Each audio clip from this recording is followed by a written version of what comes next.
Good morning. That was too loud. Not too loud. Good morning again. Great job, everyone. Well, good morning and welcome to this much anticipated commencement ceremony. My name is Noor Irshaidat, and I'm proud to have served as the president of the class of 2020.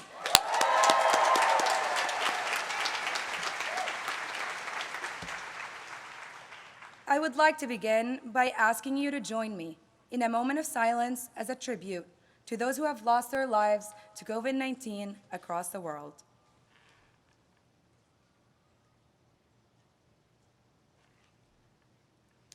Parents, family members, faculty and staff, trustees, alumni and friends, it is my distinct honor and privilege to be here with you all this morning and celebrate the class of 2020.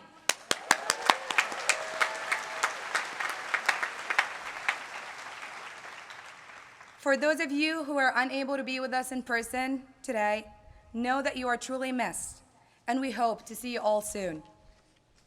Allow me to acknowledge my mom, May, over there, my brother, Tawfiq, and my sisters, Sarah, Adiba, and Jana, who came a very long way to be in the audience today.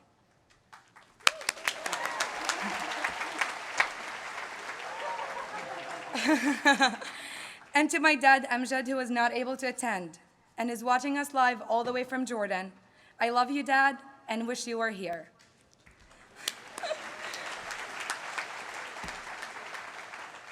15 months ago, in the spring of 2020, I would have written a different speech. Then we were supposed to be excited for what's to come, to celebrate our individual accomplishments and our collective successes as a class of 2020.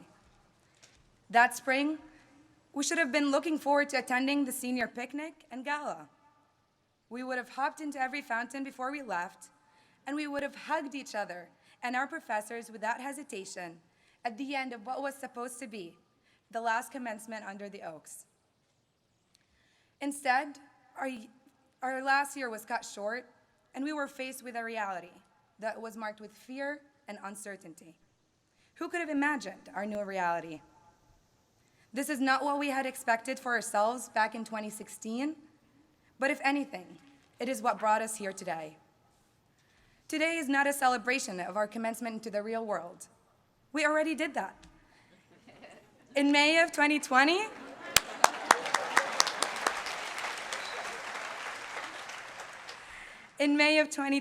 we left campus as graduates on paper. I moved to Philadelphia last August, and I'm delighted to share that I've completed my first year of law school at Penn Law.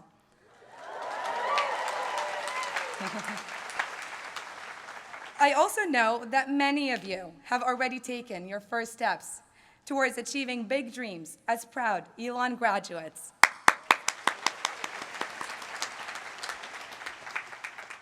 Today, we return to claim our graduation as we envisioned it, under the oaks, sitting with our friends and sharing this experience, with our families watching, and throwing our hats into the air when it's over. To our esteemed faculty members who sit here on a Sunday morning in beautiful but heavy regalia, hot as blazes, no doubt. Thank you so very much for showing up for us. You are the reason Elon is what it is. We truly appreciate you.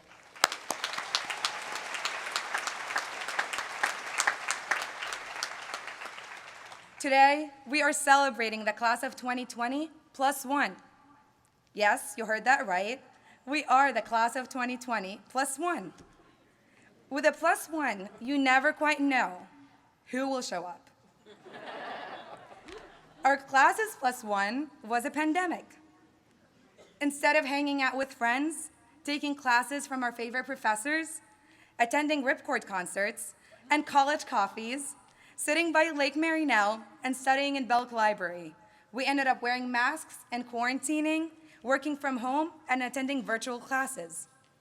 During the past year, some of us have lost family members, friends, jobs, homes, and stability.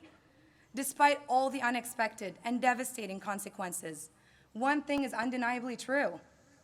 COVID-19 has made us stronger. We are different people today. Not just because of the time that has passed since we thought we would be sitting here, but also because this pandemic has forced us to rethink, re-examine, re-evaluate, and in some ways reclaim ourselves and our lives.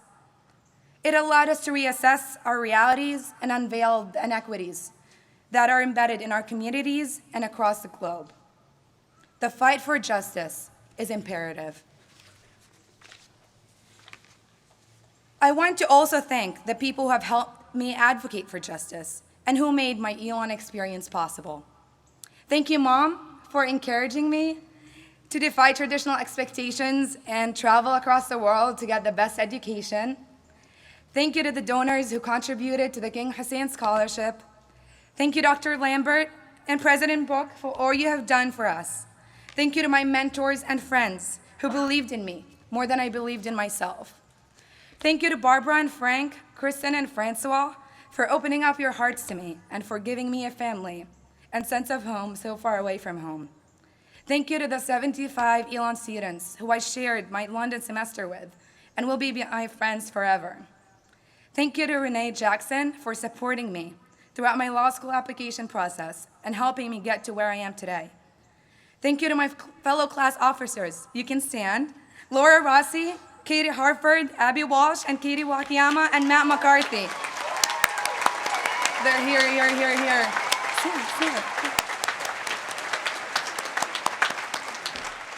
For putting in so much time and effort over the past 2 years to make the 2020s class of 2020s experiences better. Thank you to Elon's Ready and Resilient team for the countless hours you spent figuring out ways for us to remain on campus as a present but masked community.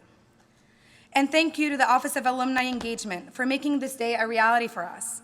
I bet you never thought you'd be planning a graduation ceremony. Last but not least, thank you to you, members of the class of 2020, for entrusting me with your vote and allowing me to become the first international senior class president.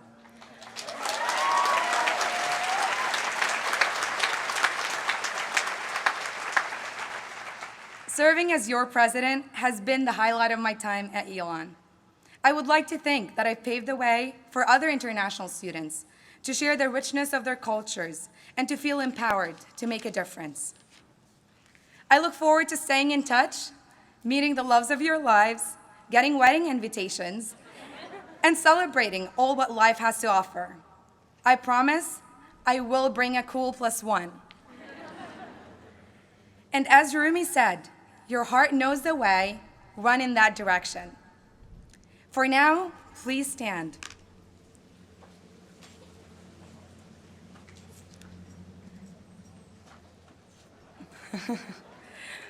You guys can sit back down, yeah. And now, by the power vested in me, I hereby confer on you the Elon class of 2020 +1, the degree of Masters in Humanity with a concentration in pandemic experience. Go forth and change the world. Mabruk.